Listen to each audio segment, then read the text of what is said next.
Hey, what's up, guys? It's Jackson McMurray. And I'm Adeline McMurray. And this is... Chili dogs. This is No Nerds Allowed. And there are no nerds allowed. I feel like that includes us now, because that was bad. I don't know. I can edit that into something workable, I think. Soiled our own reputation.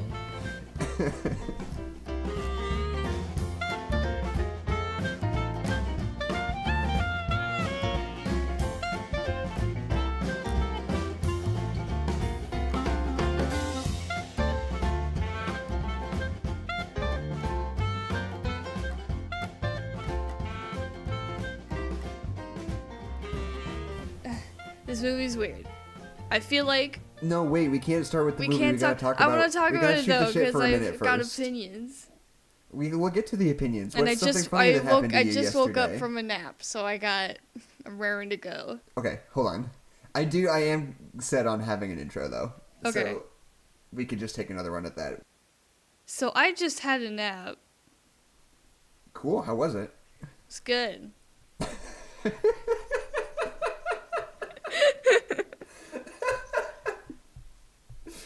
I made myself some waffles and then I took a nap. It's been a good day. I definitely ate a bag of chips this morning. Jackson. What kind of chips? I also made myself eggs, so... Chips and eggs? Did you eat them at at the same time? I made myself eggs, and I ate them, and then I decided I was still hungry, so I ate a bag of baked Lay's potato chips. Okay. See, baked Lay's count as breakfast.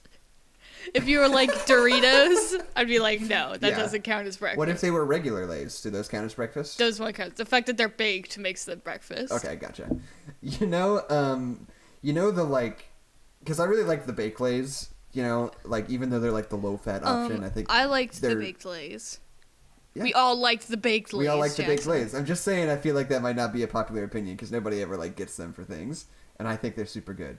But whenever I'm like, oh, they're a little bit expensive, maybe I'll go for something cheaper, and I look at the, like, Lay's stacks, the ones that come in, like, a tube, you know? Yeah. I'm always like, yeah, those are, like, kind of the same. You know, they're not quite as good, but they're comparable. Yeah. And I get them, but I always forget that they give me horrible, horrible diarrhea every single time. I don't know why, because I don't know what the difference is between Lay's stacks and baked Lay's. One is called baked Lay's, so one can assume that they were baked instead of whatevered. I guess do they deep fry chips? Or just regular fry? What's the difference between oil? Yeah, what's the difference between deep fry and regular fry? Does deep fry like require like a breading? That's when it's like battered. Yeah, there's like bread on the outside of it. Cool. No, but I think the Lay's stacks are like the slurry kind of chips. Well, I think they're all slurried. I don't think that's true. Yeah, because because they're not just potatoes cut real thin, because they don't look like potatoes cut real thin. I think all chips are slurries. I am going to contest you on that. What do you mean they don't look like potatoes? Because they don't have the skin on the outside. I guess they could be peeled, but they still don't Yeah, look they like peel it. the potatoes first. Hold on. How it's made. I think all chips are slurried. Potato chips. How it's made. Potato chips. Here we go. How they do it. I'm watching an ad for Grammarly. Who done it? Oh, this is actually from How It's Made. I missed that show. Is it still on? I think so. This is like a 5-minute video, so I'm going to cut to the chase. Okay, there's potatoes. Sorry, I'm just looking they cut slices. They cut slices.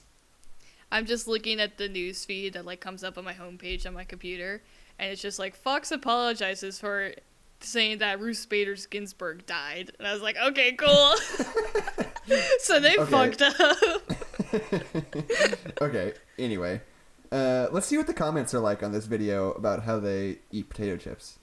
I bet it's like the famous Tumblr post where it's like, this is what McDonald's chicken nuggets are made out of, and it's like the goo from Teletubbies. Right. Yeah. I bet it's like that, where it's like, how could people eat this? Lightning Boys says, I am eating that right now. He sure is. Good for him. I'm glad he got a snack. Sam is Life says, how TF are they not completely crumbled by the time they reach the bagging? As rough as those machines are, damn. Damn. Damn. I've been, whenever I listen to video game music on YouTube, I like to, scroll through the comments on them, and they're always so good. Because it's always, 9-year-old kids being like, this is the best song ever written. This menu screen from Pokemon Coliseum, best song ever written. No other song is ever going to be as good. I was born in the wrong era. I wish I was born in 2008. I was born in 2000. Wait, hold on. I was 8 in 2008. That was 10 years ago. That's just 11. a little less than 250. Okay, anyway. Yeah. I feel like we've got enough material here. Do you want to move on to the Cool. movie? We've got enough goofs. Let's get down to business. We watched Bird Box this week. I picked out this movie mostly because I wanted to have seen it because it seems like, a pretty big cultural Yeah, it's moment the hot right goss now. right now. But I knew I would never watch it if I didn't have a specific reason to be doing so. I feel like I should have seen A Quiet Place because I feel like this movie is exactly like The Quiet Place. Yeah. Except not effective. Yes. Well, I don't know. It's weird to me the way that this whole thing shook out because A Quiet Place started production. Let me check real quick. Yeah, you should just have Google open. Don't get scroogled. Use Bing. Okay, in January 2016, they started writing the script, and they started filming in November of 2017. Mm-hmm. Bird Box. For A Quiet Place. Yeah, for A Quiet Place. And I'm looking for the movie, not the book. Oh. Yeah, and that's the other thing, is that it is based on a book, which Quiet Place is not. Okay, they started filming this in October of 2017. Oh. So that literally was just at the same time. Yeah. It's like Megamind and Despicable Me. It's just they're Right, just yeah. both gonna happen at the same time. But that's the thing about it, is that I think it's just an unfortunate coincidence at the end of the day, because and Bird Box is based on a book, which Quiet Place is not. Quiet Place was just an original story. Yeah. But yeah, visually and thematically and the same. plotly, they're very much the same. Okay. So in A Quiet Place, do they ever show you the monster? Oh yes, very much so. That's what this a lot of movie... people didn't like about The Quiet Place was that they're very explicit about the monsters. They're like, check out this monster, here it is, and people were like, well, now it's not as scary. Well, this movie was so... The Bird Box was so ineffective in its monster. I wasn't afraid of the monster. It was scary when people killed themselves, and that was the only horror element, and the people being freaked out was scary, but I don't know, I wasn't afraid of the monster because I feel like with sound, it's impossible not to make sounds, so that's really, really scary. But not looking at something is kind of easy. They literally put Right. bandages on their face, and then the whole problem is solved. And then the way that they get around that is they invent the people that try to take your masks off. Right, and they don't yeah. explain that ever. Right. How did these people Yeah. get possessed? Why are they doing this? Why are they different than the people who died? We're not going to tell you. Fuck you. Right. Well, and the thing about it is that, they could have gone...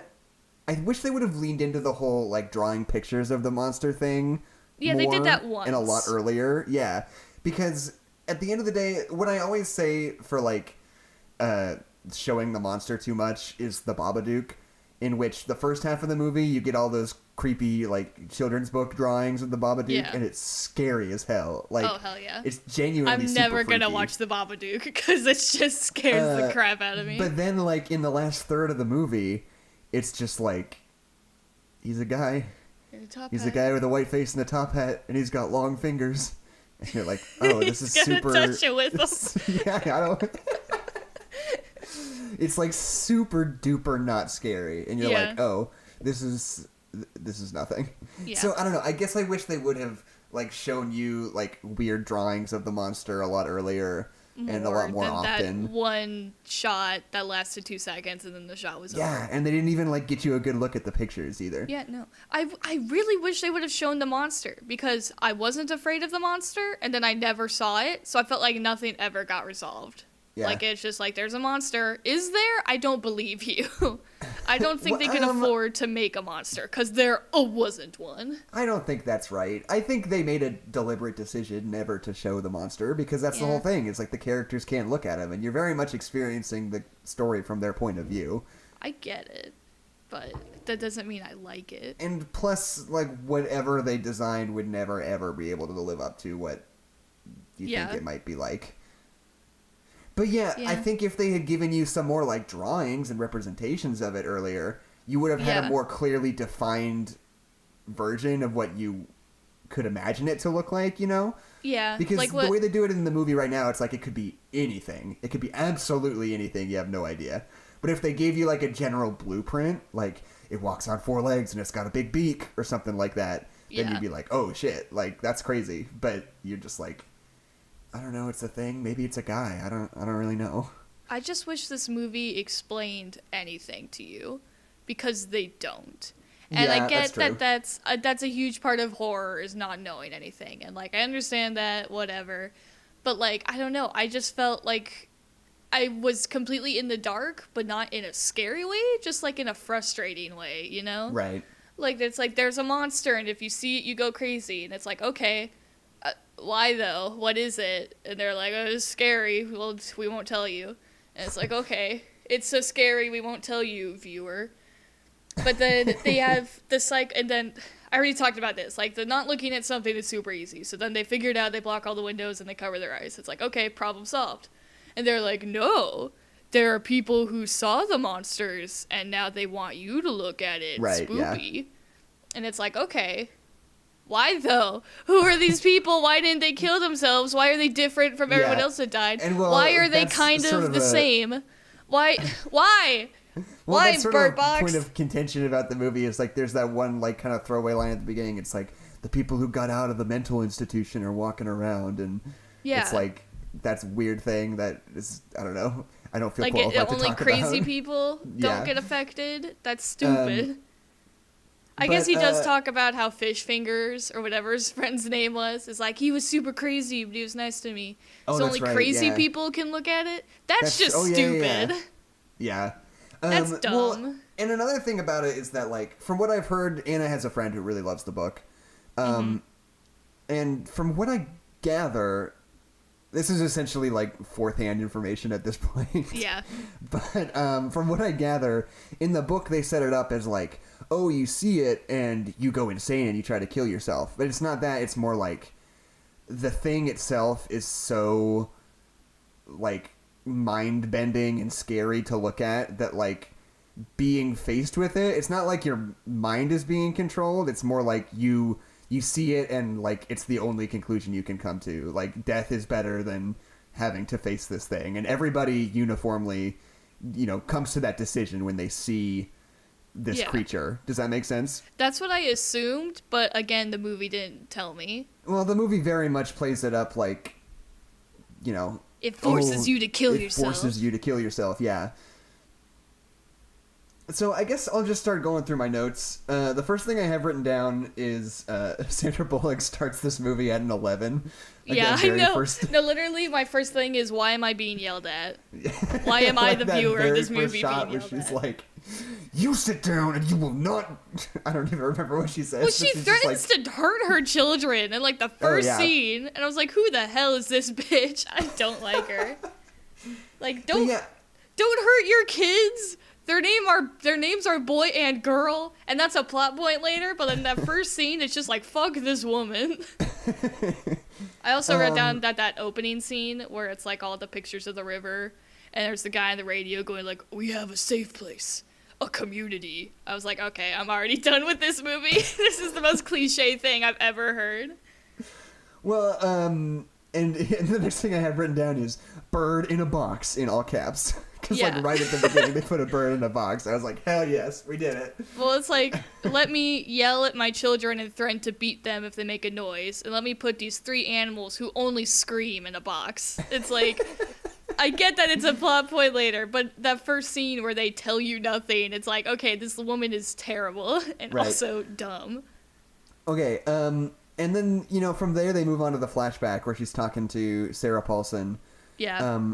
Whose name I only now can remember because I explicitly looked it up before the podcast because she's in a whole bunch of stuff. And the only thing I can think about is like, oh, it's Kristen Wiig. Oh, that's not Kristen Wiig. That's somebody else. Who's that? And it's always her.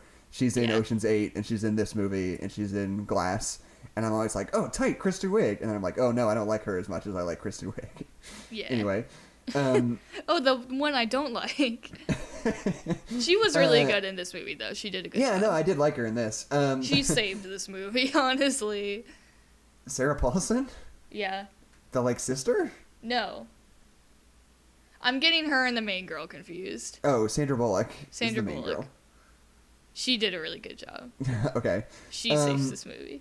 But there's a line early on where she's like, check out what happened. And she's like, turn to what channel? And she's like, I don't know, pick one.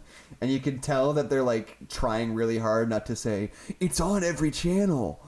Yeah. Like, they're like sort of leaning into that cliche and like dancing around it simultaneously. And you're like, okay, you could have just said something. Nothing written about that whole first flashback. Right. I don't know why. I don't know. Well, it just made sense. It's like, here's what happened. Yeah. And I was like, okay, cool. Well, mostly I just said, like, the dialogue is really good in this, but the tone is weird. It's, like, a little too flip to be, like, menacing, I guess. Like, obviously, you know, like, we're leading up to the world ending. And, like, there's absolutely no sense of that from that little flashback. Mm-hmm. I also really love the line where she's painting and she's like, you know, it's all about people's inability to connect to each other. And then she's like, can you please get out of my way? Right afterwards. I thought that was a super smart line, and I thought that was really funny. It's because she's afraid of connecting with her baby. And then she threatens to kill him later in the movie, but it's fine.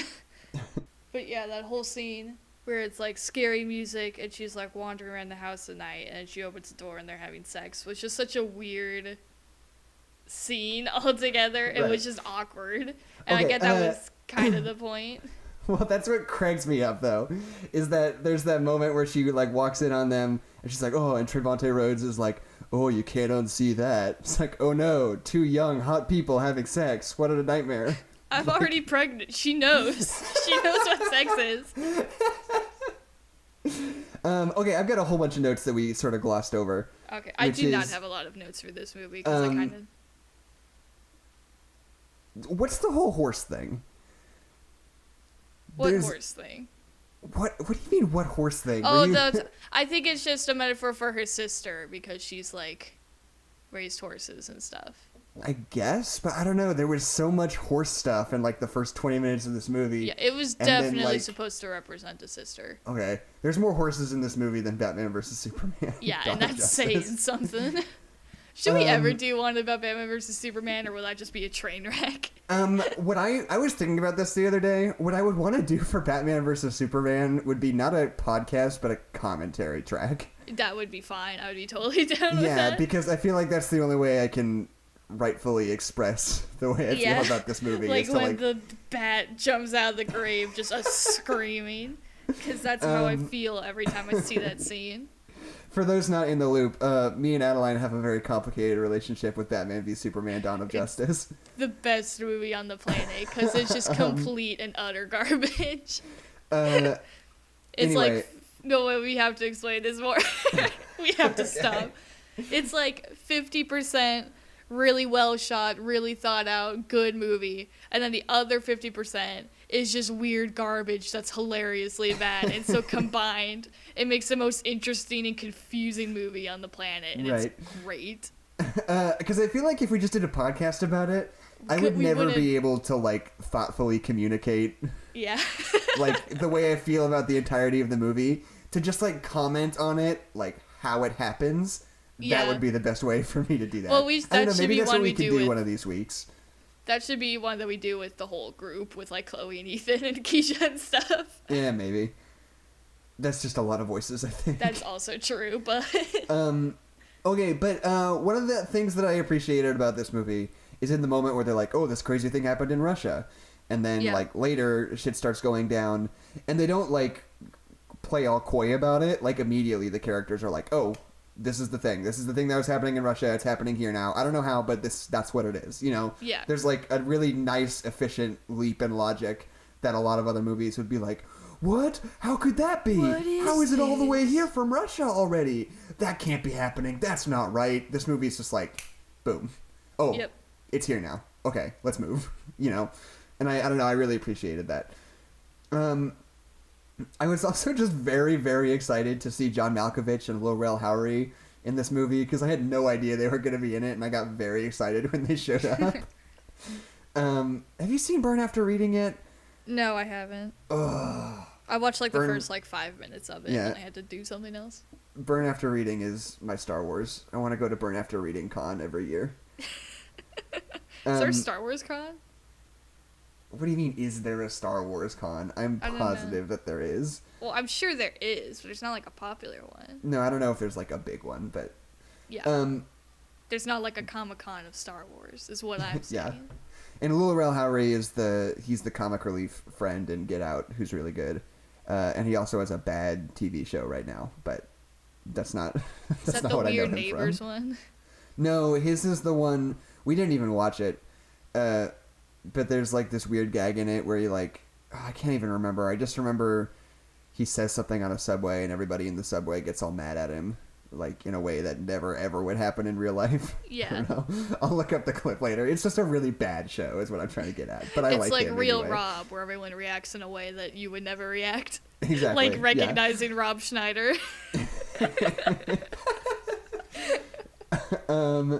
Okay, there's that whole... I didn't like that little monologue that she got when she went back to the house, Sandra Bullock, I mean, where she's like, and then...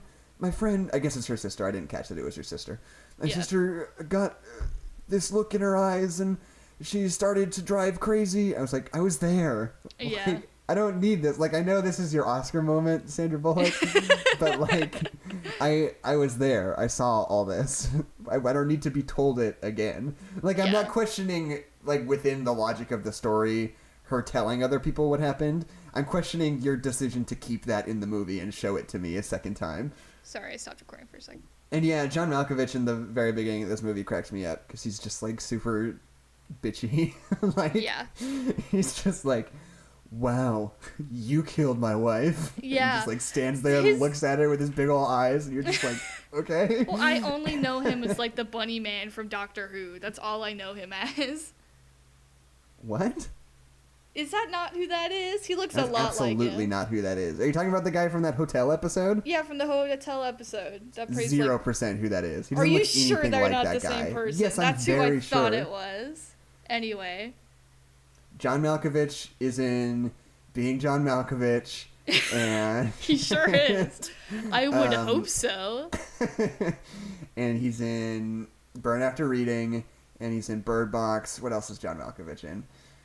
I think those are the only things I know him from. He's really good though, and he's one of my faves. His character was just super weird all around, because it was obvious that everyone there hated him. But then there's that weird moment where they, like, have that weird, like, camaraderie, because he's like, you're like my dad. He's also an asshole. And it's like, whatever, they kind of have a relationship. But then at the end of the movie, where the monsters are trying to take her blindfold off, and they're, like, pretending to be Tom, they also pretend to be him for a second, which was just weird, because I felt like they kind of didn't have a positive relationship. Right. Yeah, I don't know. You remember that Super Bowl commercial from a couple of years ago, where John Malkovich is like, I want to start a website, johnmalkovich.com, but then it's already taken, and he's like, who the fuck took johnmalkovich.com? And then he like writes an email. It was like a GoDaddy commercial or something. I'm trying to think about what you would know John Malkovich from. The answer is nothing. I thought I knew him from Doctor Who, but that was not who that was. He was in Con Air. He was in Con Air with Bruce Willis and Nicolas Cage. Do you think I saw that movie? No, I don't think Bruce Willis was in that movie. I don't know why I I said don't that. think Bruce Willis saw that movie. He played Lenny in Of Mice and Men once. Oh, Oh, I actually think I saw that adaptation. cool. Anyway, he's really good. I'll send you that Super Bowl commercial. It's one of his best works. All right. What do I have written John down next? Malkovich Super Bowl commercial. Do you have more stuff in your notes? Because the next thing for sure. the next thing I've written down is just that the monsters are not scary and they need to be. The whole thermal camera thing was the worst. Yeah. Like, first of all, it's not a thermal camera. Yeah, it's just a regular ass camera. It's just a security camera. And second of all, the instant he says, "I want to look at them on a monitor," you're like, "Oh, he's gonna die." Yeah. And they try to build up the suspense, like you don't know that he's gonna die. Well, but maybe you're he's not immediately gonna just die, and we're like, no, we know. No, he's gonna die. Like, Yeah. Let me turn my page real quick. I liked. I thought it was smart the way they sort of used some foreshadowing, where like there's the two women that are pregnant, and then like in the flashbacks or flash forwards, I guess she has the two kids, and you're like, oh, where'd that second kid come from at first? But then you're like, oh, it's like simultaneously like, oh, that other kid's her kid, but also she's gonna die at some point. It's like this cool little bit of foreshadowing. The grandma character, I love just her. has that one line she's like super creepy, and she's like, "I don't like this." Do you remember that? No, I don't, but honestly, grandmas are just like that sometimes. I don't even remember what the context was, but there's a brief moment where someone is like, "I think we should do this," and she's like, "I don't like that." And it's like the weirdest, creepiest delivery of that line possible. I'm going to try to find that audio and put it in the podcast, because I think it's very funny. God. I don't like this. I don't think anyone should go. I want to personally thank this movie for all the weird murder horror that they do, for not making any pregnancy horror, because I would have turned the movie off. I would have jumped ship so quick. The car scene is a rad idea. Yeah. They should have kept the camera inside the car the whole time, though. Yeah. The fact that they, like, went outside and, like, showed you that they were running over a guy's head was so dumb. Like, if they had just gone over, like, a bump and there was, like, a gross sound, and Sandra Bullock was like, "It's just a speed bump," it would have been super effective, and we would have totally known what was going on, and it would have been much just better to watch and more exciting. But the fact that they, like, blatantly are like, they're running over a guy's head, they're hitting a telephone pole, oh, there's a car in the road, whatever. Like, we would have been able to infer all that with a little bit more, I don't know, more careful sound editing and a more ambitious production, I guess. They're so selective of what they show you because they don't want you to see the monster. But then you have all these shots on the outside of the car until they start running into the monsters, and then all the cameras are inside. And it's like, well, you kind of, in this scene, I feel like you should pick one. You should be showing us what's actually happening, or you should be staying only in the car, you know? Mm-hmm. Yeah, for sure.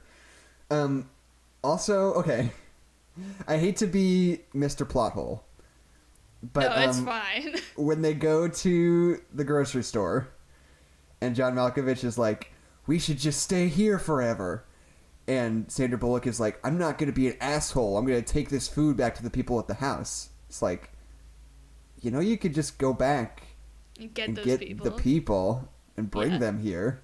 I mean, their plan falls apart when they meet Fish Fingers or whatever. But before that, that was totally my thought. It was like, just go get them. I wonder if maybe that scene was, like, shot in a different order and they had to mix it up. Yeah. Also, Trayvon Rhodes, very good line where Sandra Bullock is like, "Yeah, it could have been your babysitter." And he's like, "My hot babysitter." I did really like their relationship. I feel like they built it really well. Yeah. I just have written down, WTF, Trayvon. I feel like Trayvon Rhodes deserves better. He was sort of the lead in Moonlight a couple years ago. Oh, yeah. And he's super good in that. He was like the dad, right? No, he was like the main character. Because Moonlight, they follow the same kid in like 3 different stages of his life. One when he's a little kid, and one when he's in like middle school, and one when he's like an adult. And he's the adult one. And he plays the like adult version of Chiron. And he's super good in that. And that was like kind of his breakout role. He wasn't really in anything before that. And the things that he's been in since then are this movie and The Predator. I'm so sorry. Yeah, just like he deserves so much better. This movie has a total Wreck-It Ralph moment when they say like, birds know when the monsters are close because we said so. Yeah. And if you cross the finish line, the game resets. Yeah. Which, I don't know. I don't think is the worst thing a movie can do. It's better than, like, not saying it. Yeah. But, like, still, it's just like, you only are saying that because it needs to happen. I wonder if that's explained more in the book. It's like the one time this movie tells you anything, and they tell you in the worst possible way. Yeah. I thought it would have been fun if, I guess, now that I'm thinking back on it, they were very specific about, like, only people who have, like, a mental illness become, like, a disciple of the beast or whatever. Yeah. Which is so weird, but whatever. Yeah. But I kept thinking, like, it would have been super fun if some of the people in the house, like, became, like, crazy disciples. Which I guess they kind of did later in a different kind of way. Well, it wasn't the people that we knew. They just introduced a new guy. Yeah. It's like, hey, he's crazy. But yeah, like, I wrote down Lil Rel should have become a crazy guy. Like, I thought that would have been fun when the guy who works at the store. Yeah. That would have been fun if he, like, goes through and then he comes back out and he's like, guys, they would have been like, oh. Yeah. I thought that would have been good, but they didn't do that. Whatever. Also, they there's just that had moment, him eat him or whatever. Yeah, there's that moment where they cut back to the boat and it's like 24 hours on the river. And she like stops rowing and she's like, okay, I'm going to take a break. And you're like, have you been rowing for 24 hours straight? Like she stops rowing for a second and the kid's like, what are you doing? Yeah. like she's just been rowing nonstop. But that, I have to say, that little girl is freaking adorable. Yeah, the little girl's the cutest girl in the world. But when she's Both walking of these around, kids suck at acting, but that little girl is so cute. I know. But when she's like walking around, when she's tied to the boat and she's like looking for Mallory, and she keeps going, Mallory. All I have written down is Amelie. Because she says it with the exact same cadence. She's just walking around going, Amelie. Mallory.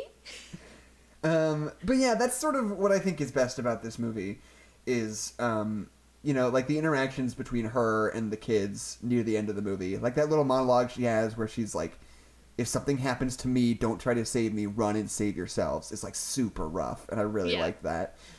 The Hello Kitty present seemed weird. It was a little heavy-handed, I felt like.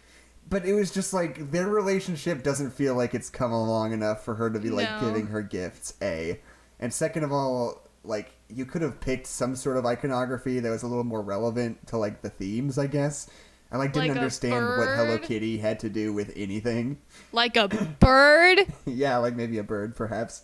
I don't know. I feel like if they had done that, I would have said it was too on the nose. Yeah. Well, in that really same vein. Oh, go ahead. When they have the Toms telling them the story, and she's like, stop right now. And it's like a big thing because she doesn't want them to imagine a better future and that whole thing, which is a cool scene.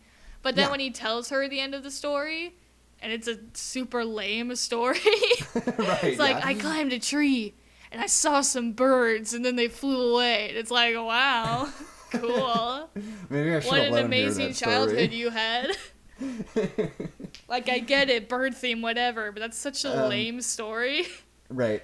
Okay, and another little note I have, just a line that I think is hilarious.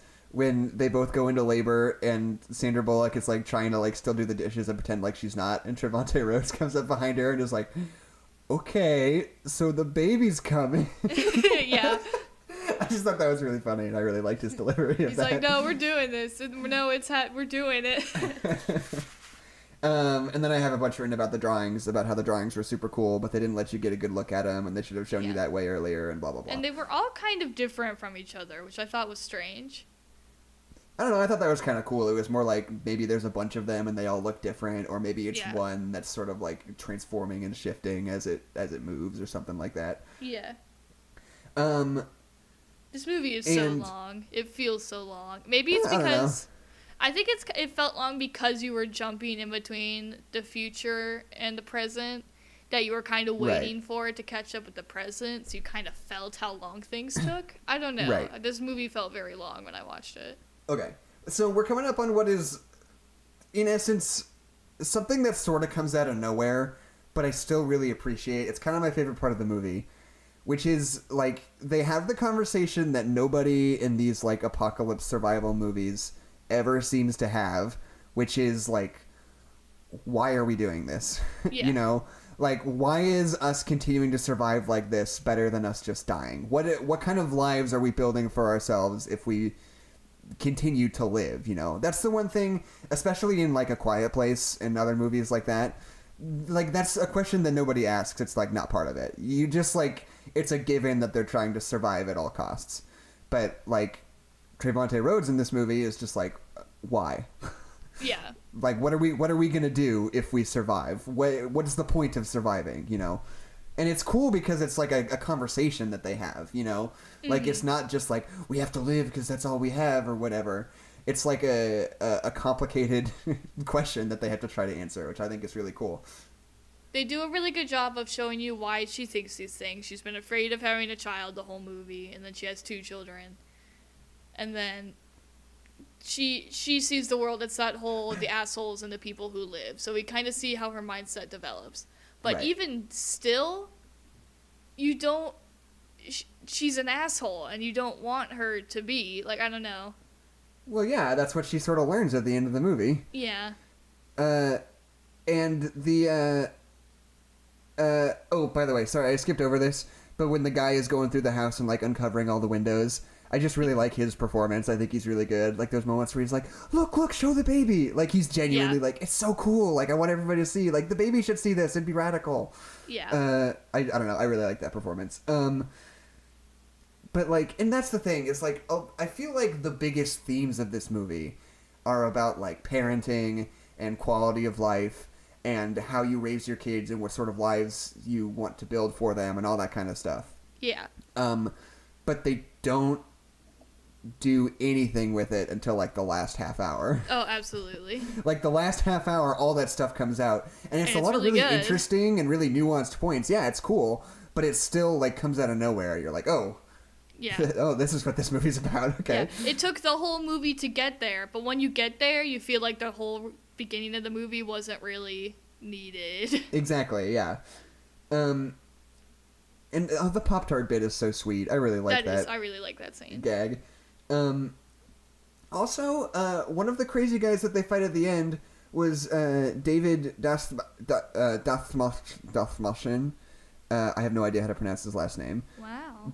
But he's the guy in Ant-Man who says the Baba Yaga.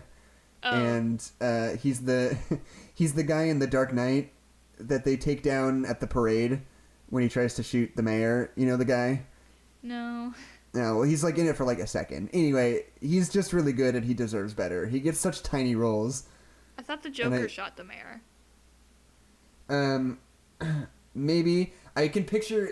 You know the scene where they grab the guy and they, like, put him in the back of the van and he's like... And they're like, who are you? And he, like, kind of weirdly licks his lips and... But then Anyway, it's it's the that Joker. guy. David Dastmalchian. Like, No, there's it's not like a the Joker. guy... No, because the Joker's dressed up as a soldier, and then there's a guy at the window, and he's the guy at the window, right? No. No? He's not the guy at the window. He's down on the ground. Oh. I thought that was the Dastmalchian. Joker. No, that was the Joker. It's not the Joker at all. Without his makeup on. No, there's that one shot of the Joker turning around, but there's, Yeah. like, a different guy that they apprehend at the end of the scene. Okay. I'll take your word for it, because I don't remember The Dark Knight very well. Well, he's also the guy with the funny accent in Ant-Man. Yeah.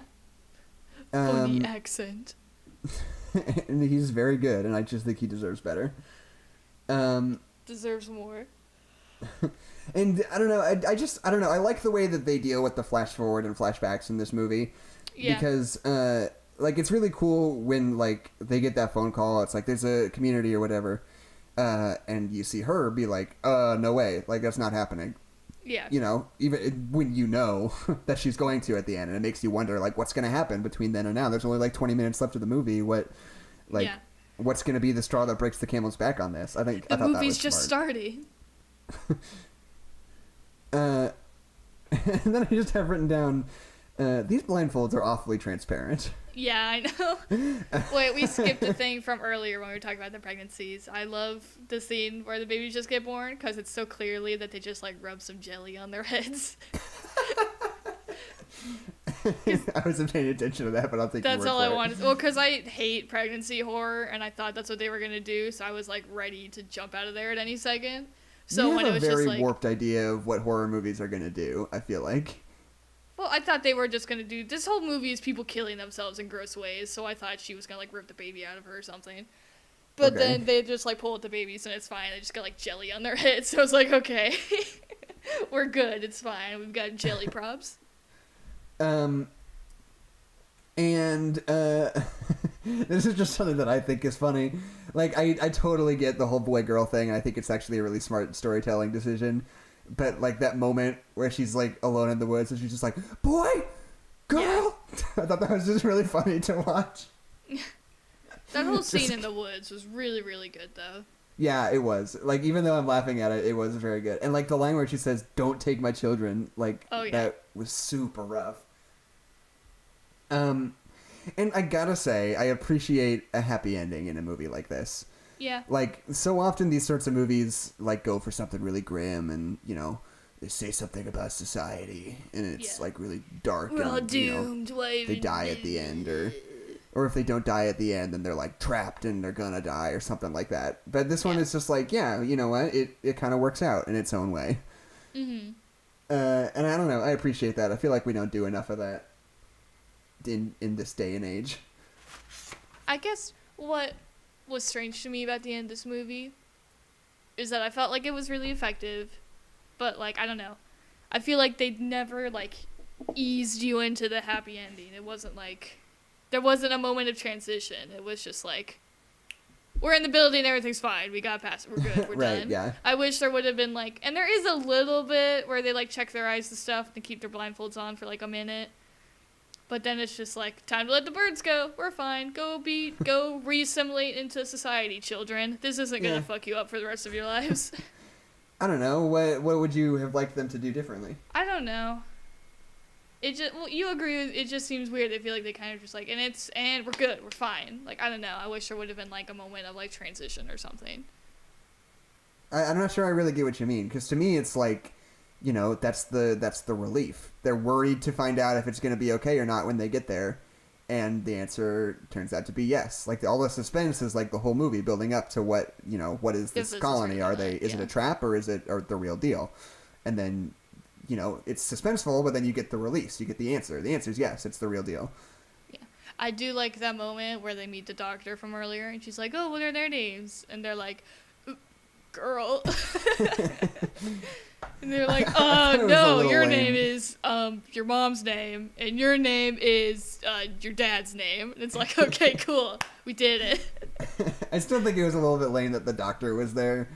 It's like, I don't know, I don't have a good reason for her not to be there, but it just seemed a little too pithy for me at the end. Yeah.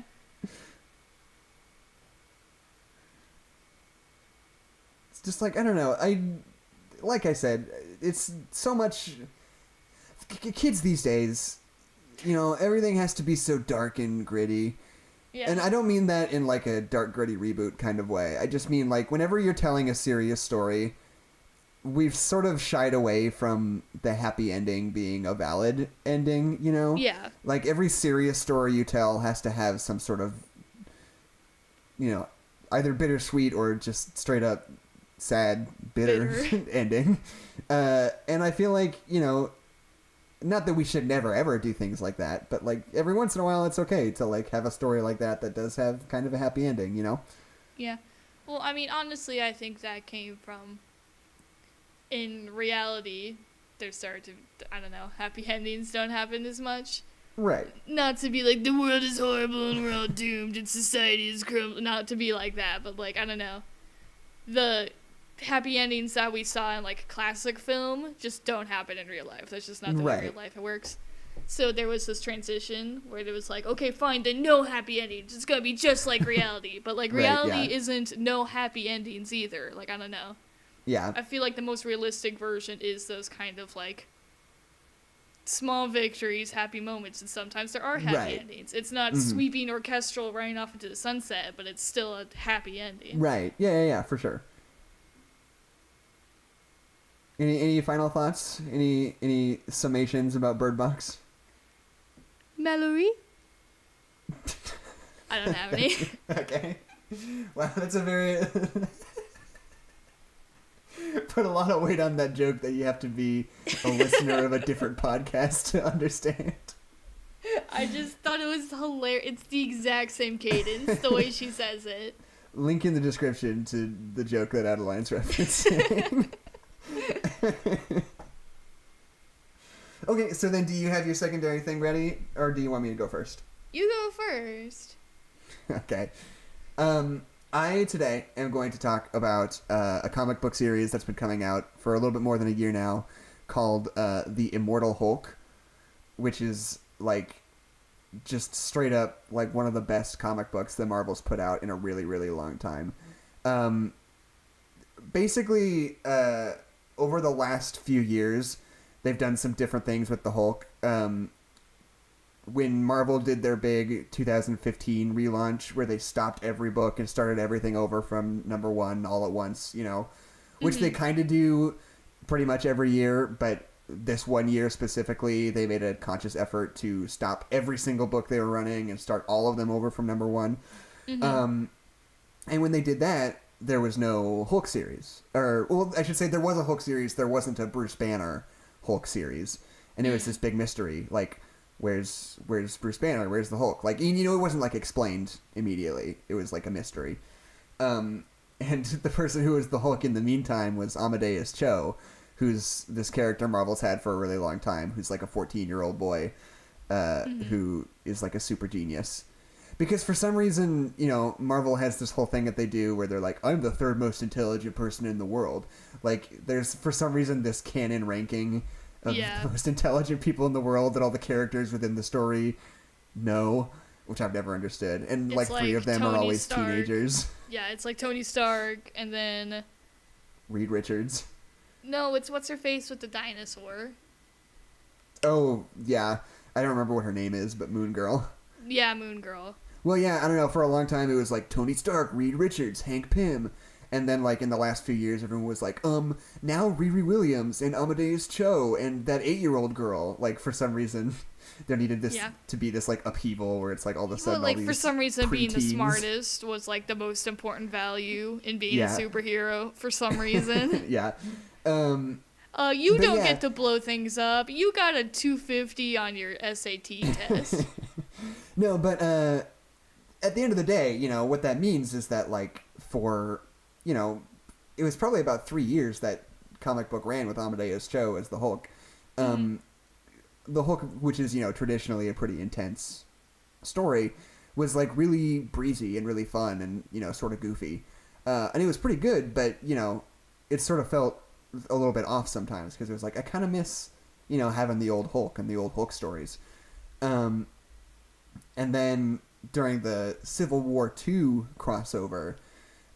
they revealed that Bruce Banner just hid himself away, and Clint Barton, Hawkeye, ends up shooting him and killing him. And for all you know, the Hulk is dead. But at the beginning of this Immortal Hulk series, they reveal that the Hulk can never be killed, and it's horrifying. Because, you know, it's not like he's invincible and nobody can beat him. It's like, Bruce Banner is in hell, and nothing he can ever do will ever give him a release from the Hulk. Oh, gotcha. Yeah, and so the series starts, that's just all about him. It's basically just taking the Hulk and turning it away from action and turning it towards horror, and it's genuinely super scary. There's a a page in the first issue of this that I think I've shown you before, where there's this kid who like robs a drugstore and like shoots somebody in the process, and he starts running out, and the Hulk is outside. And you go from like, you know, a regular segmented panels to the next page. It's like a whole 2-page layout that's just the Hulk taking up the whole 2 pages. And he says like, where are you going or something? And the kid says something. And then you turn the page, and the next page, the whole giant 2 pages is just a close-up on the Hulk's face with no borders or anything. It just stretches all the way to the edge of the page. And it just makes him feel like so huge and scary and like imposing and like genuinely like made me afraid of the Hulk, like which hasn't ever really happened before. And it goes in so many wild places. I haven't said yet, it's written by Al Ewing and drawn by a guy named Joe Bennett, who's great. And it's just this super, you know, I'm not a person that's always into super dark and gritty comic books, but like taking the Hulk and making him like super scary and violent, and making the Hulk something that is not exciting is scary. And every time he comes out, you feel bad for Bruce Banner. It's not fun when the Hulk comes out. It's like, this shouldn't be happening, and I just want what's best for Bruce Banner, you know? Yeah. I think the best Hulk stories are the ones that talk about Bruce Banner, or at least the relationship between Hulk and Banner. Yeah, because when sure. you just have the Hulk, I feel like, I don't know, there's no stakes. It's the Hulk. He's gonna run through a building and I don't care.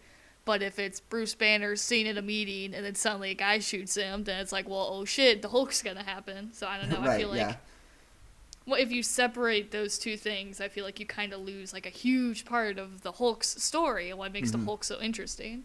Right. And the Hulk is one of those characters that, like, depending on who's writing it, has like a totally different set of rules, which is fine. That's just the way comic books work. But this series makes a really big deal out of the like original rules that like Stan Lee wrote, because like it's kind of weird and not a lot of people know about it. Was that like at first in like the early Hulk comics, it was like a Dr. Jekyll and Mr. Hyde. Like Hulk would come out at sunset at night. And those are not exactly, but those are like loosely sort of the rules that they stick to in this one about like Bruce Banner like having to get things done during the day before the Hulk comes out at night. And they play the Hulk as really intelligent in this one, not like in a super genius kind of way, but just like as a guy with thoughts and feelings that talks and is scary. And it makes him so much scarier that he can like really articulate himself in that way. Well, it's kind of like Frankenstein's monster. Yeah, pretty much. It's not even like broken English though. It's literally like he just like has conversations with people. Have you read Frankenstein? I haven't read it, no. Okay, because when the monster finds Victor, he literally just like gives this like monologue about his life struggles, and it's hilarious. Anyway, continue. Does he speak in like broken English or anything, or is it No, just... he speaks super eloquently because he was taught by like these like, basically he eavesdropped on like these English noble people until he learned the language. Right. Okay. Well, then, yeah, I guess it is sort of like that. Anyway, yeah, and there's the thing that's been happening in the most recent few issues that I think is super cool, where he basically gets like all of his power sucked out of him. So there's all these panels. Oh, that panel you showed me that's horrible and sucks. Yeah. There's these panels of the Hulk, but he's like super like skinny and scrawny, and there's all this like loose skin hanging off of him because all the muscles got sort of pulled out of his body. There's one issue where a scientist like takes him captive and like chops him into pieces and dissects him, but then like he's still alive, and at night when he turns into the Hulk, all of the like pieces of him like bust out of the jars and like reform in the middle of the room, and it's super creepy. Gross. It's a super good comic book series. It's Immortal Hulk by Al Ewing and Joe Bennett. It's one of my favorite comic books that's come out in a really long time, and I want more people to read it because it's so good. So yeah, that's my thing. What do you have for us this week, Adeline? Well, so right now, while we were recording, in Steven Universe, it is the Diamond Days event, which isn't... I'm not sure if it's the finale or not, but it's this event in Steven Universe where it's the whole series has basically been building up to, where we're on Homeworld and all those stuff. So all this crazy stuff is happening within the story. So I thought today I would talk about the Steven Universe art book, because it's one of my favorite things that I own. So Steven Universe is a TV show on Cartoon Network. It's a cartoon. I don't know if I would explain what Steven Universe is, but I'm going to anyway.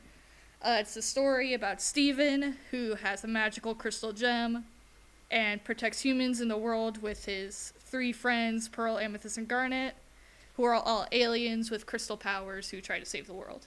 And then more plot ensues with the homeworld that they're from, and we meet more gems like Lapis and Peridot. And we learn about fusions, which are 2 gems combined, and we learn what Garnet is. So that's just like the basic plot of the show. Okay, super quick. Yeah. I have a public airing of grievances with Steven Universe. Oh, do you? Yeah. I'm very 100% sure that the gem is pronounced Peridot, not Peridot. Oh, look at this. I think it is Peridot. That's a weird thing to call a person, though. Yeah, I know because it's my birthstone, so... Well, I'm Ruby, and they pronounce that right, so... I guess I just Okay, can't hold on. relate. Peridot pronunciation. I'm gonna look like a huge ass if I'm wrong about this. Listen, you Claude. Okay, YouTube video pronunciation book. How to pronounce Peridot. Oh, this person says Peridot. Idiot. Who's the Claude now? Peridot says Claude a lot. That's the joke. Oh. Apparently there's some dispute about this, actually, like scholarly dispute. Oh. It says most gem and jewelry tradesmen use peridot, and there are some are very definite in calling the dot form as incorrect. If you believe dictionaries and encyclopedias, however, you have to conclude they are being nearsighted. So I guess, like, geology professionals say peridot, but, like, Everyone the real else. thing is peridot. The real dictionary way to do it is peridot. That's so weird. Okay, sorry, continue. So I got the artwork. The Urtberg. I'm gonna start over. Hi, I'm Jackson McMurray. No. After that. But so I got the art book for Steven Universe, and it's honestly just an amazing book.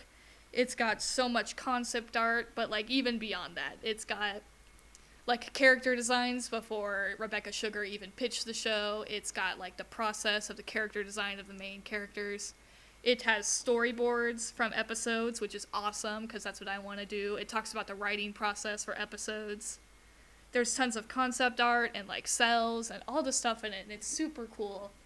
It just really shows you like the inside look of like the whole process of making the show, and I think it's just, first of all, it's a beautiful book. The cover is so pretty. All of the pages are just like full of art and writing, and it's really fun and good to look at. I'm just flipping through it and looking at great pictures, which doesn't really help because this is an audio medium, but... Wow, check this out. That's so cool. Yeah, look at this, viewers. But like, it just like takes you... First of all, it just shows you just like how much drawing they had to do to make Steven Universe. Mm-hmm. Like, there's like 4 whole giant pages of just like concept art for Pearl. And it's like all these different poses, all these different personalities, all these different looks that she could have had. And like, after they figured out what she looked like, what was she gonna wear? Was she gonna change what she wore? Would she just have one outfit all the time? How did she emote? What would it look like if she did emote? Like, it just shows you like how much work goes into something like this. And it's just really nice. I think if you are interested in art, just in general, I think you should really check it out. Especially if you're interested in TV shows, and especially cartoons. I think it's an awesome thing to have. But if you love Steven Universe, this book is awesome. Because it has all the characters and all their origins and the whole thought process behind what they were doing. And it is... I don't want to say it's out of date, because that's wrong. It doesn't have stuff about, like, the diamonds in it, because that would have been spoilers when it came out. Right, yeah. But it's That's the thing about art books like that, is, like, there was a big art book that came out for A Series of Unfortunate Events a little while ago. Like, right after the second of 3 seasons came out, which I thought was just the dumbest thing in the world. Like, why... You know there's going to be 3 seasons, and the 3rd season is coming out pretty soon, but you jumped the gun and came out with a production book before it was over. I think that's dumb. Sorry, I don't know if that's not necessarily the same thing with Steven Universe, but... Yeah, because it's like an ongoing thing. Yeah, with Series of Unfortunate Events, like, there was a set number of things that they were going to do, so I don't know why they didn't just wait, but yeah. But there's stuff about... It's not terribly out of date. There's stuff with Stevani in it, which is a pretty new character. They show you, like, the backgrounds that they use and animate over, which is really cool. It's just a really interesting book to read, especially because a lot of it is written by the Steven Universe crew and by Rebecca Sugar. It's just so cool to get like the first-hand experience of making the show and dealing with Cartoon Network. But yeah, it's really interesting. And I think if you like animation and art, you should check it out. It's the Steven Universe art book.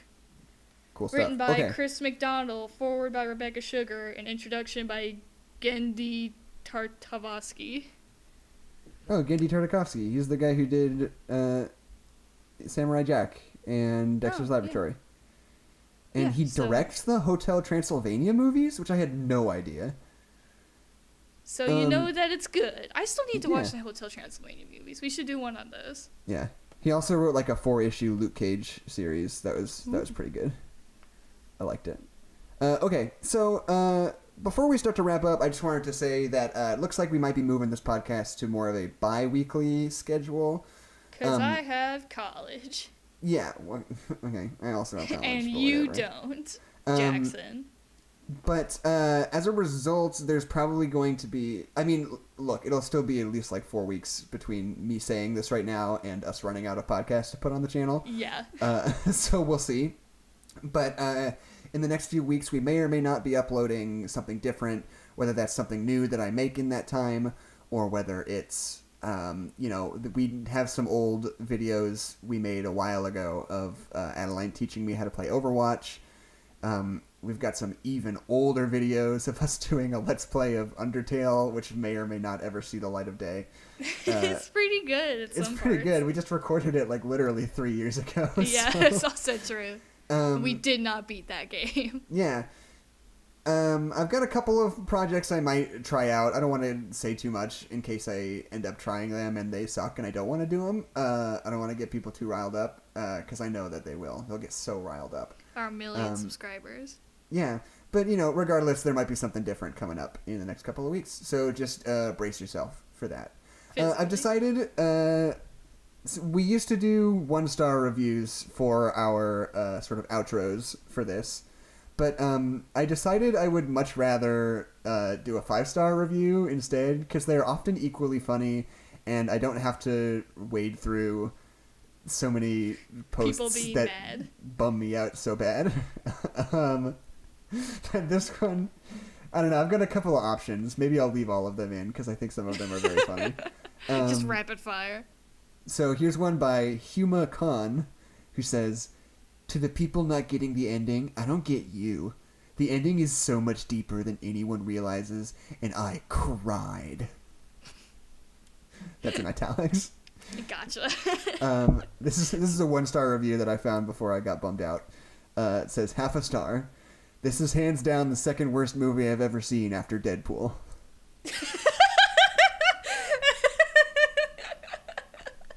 Who is this person? Who doesn't like Deadpool and doesn't like Bird Box. Okay, here's a good 5-star review. I was so jumpy the whole time watching this. And I skipped some parts because I just can't. Why did Tom must die? And gosh, what an ending. But overall, thanks. Loved it. Thank you. Like, Thank you. Thanks at the end. Yeah. Like she's thanking the makers of this movie. Thanks, I appreciate it. Thanks for making a movie, director. Okay, this final one. This is 5 stars. Papa Bogey Reviews says, watched half of the movie. It was great. And they gave it 5 stars. They gave it 5 stars. The first half of the movie isn't even the good part. You can't not watch the last 20 minutes and be like, I watched Bird Box, because you didn't. Watched half of it. 5 stars. Alright, I'm Jackson McMurray. And I'm Adeline McMurray. And this has been No Nerds Allowed. Get the fuck out. Wow, okay. No, like the thing with the clubhouse door closing. Oh, I don't know if that's in a final podcast anymore. It might not be. Okay, well, so start over. Just say something else funny, and I'll put it at the end. And there are no nerds allowed. Get out of here. Bazinga. Bitch. Okay, I'm gonna stop recording now. Okay, cool. It's fine. I understand. I get it.